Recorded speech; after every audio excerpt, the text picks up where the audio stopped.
Hey guys, hello and welcome back to another Star Wars video. Okay, so this has been making the rounds over the last day or so, and the reason I didn't initially cover it is because I didn't think I had too much to add. I've spoken in so much depth about the Acolyte's ending, the connections between Vernestra, Qimir, how Yoda would have fed into Season 2, and I didn't think I had too much more to contribute. I don't like to rehash old topics without good reason, but sometimes, it happens. The Star Wars news cycle does feel rather circular at times, but if and when that happens, I like to give you fresh new perspectives and try to add to the conversation. But with this, I didn't think I had too much more to say, but then I gave it some thought and I realised I do have a rather unique take on this, and it dawned on me that there is something a lot of people are missing. But before we get ahead of ourselves, what are we talking about? Leslye Headland recently did an interview with the George Lucas talk show, and in that conversation, the Acolyte showrunner spoke about the way Season 2 was headed. We know some stuff about Darth Plagueis, she reiterated points about Qimir not being a true Sith, but then she opens up about Yoda. As we saw in the first season, Vernestra framed Sol for the deaths of the Jedi that died at the hands of her former apprentice, Qimir. She was trying to protect the Jedi Order from scrutiny of the Senate, and she figured the best way to do that is to frame the now deceased Master Sol, say he was a rogue Jedi, and ignore the larger problem. Something went down between himself and Vernestra, and Leslye Headland now confirms the scars on Qimir's back were from Vernestra's light whip. But instead of being honest and admitting the Jedi Order didn't know about other splinter groups, maybe the return of the Sith, she did a huge cover-up. But a big part of Season 2 would have been Vernestra tracking down Qimir in secret, away from the eyes of the Senate, and trying to deal with the situation herself, with the help of May, the twin who'd been brainwashed, had her memories wiped, but she was starting to recall that she had a sister and a former master. But the one person Vernestra goes to for advice is the Grand Master of the Jedi Order itself, Yoda. And until this point, until this interview where Leslye Headland spills the beans, we didn't actually know how much Vernestra was going to tell Yoda. Was she just going to reveal the truth?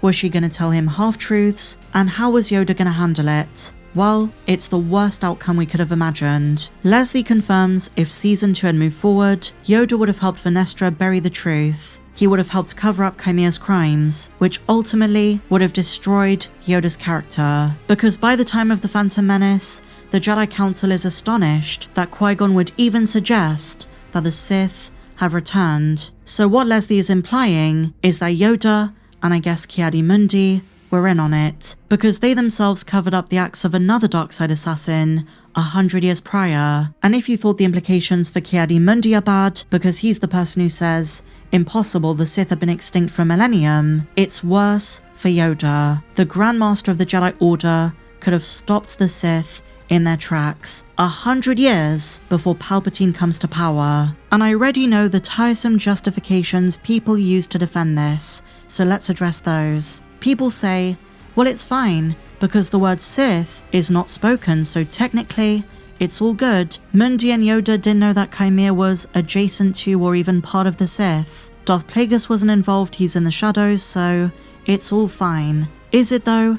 Is that really enough to say, oh, it's all great, it all fits well together? I don't think it does. Because look, Leslye Headland might say that Qimir is not a true Sith, but let's be real here, that's really post-show revisionism. She definitely intended the Knights of Ren connection, but before she said that Plagueis and Qimir were separate, it's pretty obvious from the early concept art and even the show itself that Plagueis was the hidden master in the shadows, that there was May and then Osha as the Acolyte, Qimir as the apprentice, and Plagueis as the master. And so if Yoda goes investigating, even if he thinks it's just Osha and Qimir, and has no clue about Plagueis, it just renders the whole story worse, that he was incompetent and couldn't stop the rising threat. He's not supposed to know about it till The Phantom Menace, even if the word Sith is not spoken, and I don't think Yoda would cover up the actions of a Force wielder, a dark side Force wielder, who killed so many Jedi. It doesn't make any blooming sense. If the Yoda we know and love was aware of Qimir's actions, he probably would have gone looking for who trained him after Vernestra, his dark side master, unless they assumed Qimir was just a rogue and just went his own way. But either way, it looks awful on Yoda. It shows us even more Jedi incompetence, and while Yoda was flawed, he wouldn't have covered up a dark side threat like this. As George Lucas said for the Jedi in the prequel trilogy, he wasn't trying to say that the Jedi were evil or even morally flawed, but rather how a good institution has become complacent, rigid, and blind to their duties, whereas The Acolyte Season 2 would have undermined so much of this. It's misjudgment, not complete corruption.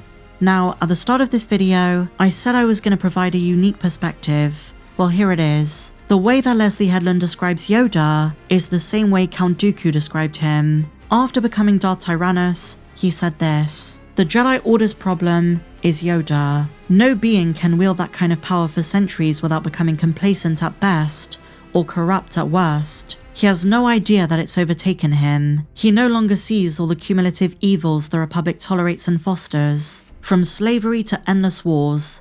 And he never asks, why are we not acting to stop this? Live alongside corruption for too long, and you no longer notice the stench." So a very unsavory and disagreeable portrayal of Yoda, and it's something Leslye Headland warned us from the start, that the Acolyte was not going to be kind to the Jedi. But this, I feel, is going too far.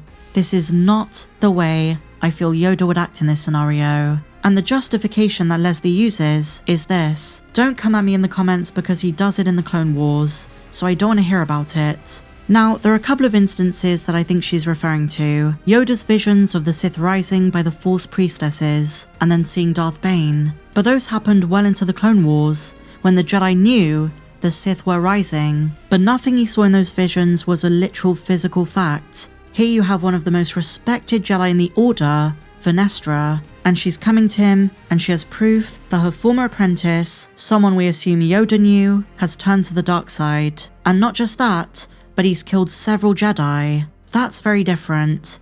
I just can't imagine Yoda keeping this a secret, and then later on being surprised in The Phantom Menace. I've also seen people bring up the Sifo Dyas situation, how much proof there was under Yoda's nose, but you have to remember that so much of that happened before the shroud of the dark side had fallen. The Jedi were being manipulated. Yoda didn't have anything concrete to say, "We know what's fully going on, we know who's behind it, and here's what we need to do." In the case of Venestra, she's coming to him with some really hard facts. And I get the argument that the Sith aren't even on the Jedi's mind at this point. They think they're an extinct religion. But you have to figure at some point, with all these dark side users, that some of them at least mimic the ways of the Sith. And Yoda's just going to sit there and do nothing. This just doesn't make sense to me. I think this is one of the best examples of why it's a good thing the show wasn't renewed. The dark side stuff, on the other hand, that was planned for season 2 was pretty awesome, and I do hope at some point they do more with the character of the Stranger and Darth Plagueis. But this, with Yoda, this is not the way, my friends. So, I'm not personally a fan, but like I say, there were people in the galaxy who think Yoda would be capable of this, and Leslye promised the show was not going to be kind to the Jedi, but I don't like it. That's just my take. What do you guys think? Let me know your thoughts in the comments down below. And if you enjoyed this video, please be sure to give me a big fat thumbs up, subscribe if you're new, and may the Force be with you, always.